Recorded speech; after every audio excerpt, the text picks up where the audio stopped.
One of the biggest changes would have been the lifestyle change. I did have to leave my family behind and all my loved ones, but it took time and it's been really rewarding so far. Amrita Hameen, I am from Sri Lanka. I started with my Diploma of Early Childhood Education and Care at VU Polytechnic, and I'm currently in my second year studying my Bachelor's of Early Childhood Education. The reason I chose to come study here in Australia was because I really wanted a different experience to what my country offered. I absolutely loved the vibrancy of Melbourne over here and everything that the country and the city has to offer. Education has been a big part of my childhood. I've always loved children and I've always loved teaching. So I thought, why not pursue my passion when I'm older?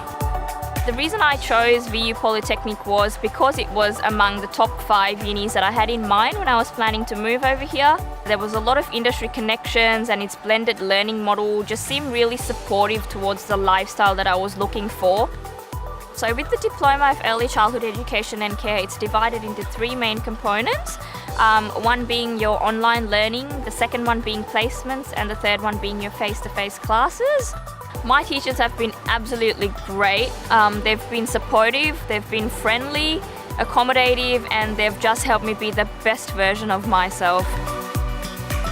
I've made contacts at every placement I've been on, through every excursion, in every class. We've had the opportunity of meeting different people, and it's really helped me grow as an educator. I would recommend VU Polytechnic. It's been a great experience for me and I've absolutely enjoyed every minute of it. It's helped me use my knowledge purposefully and it's benefited me greatly. It's been absolutely rewarding.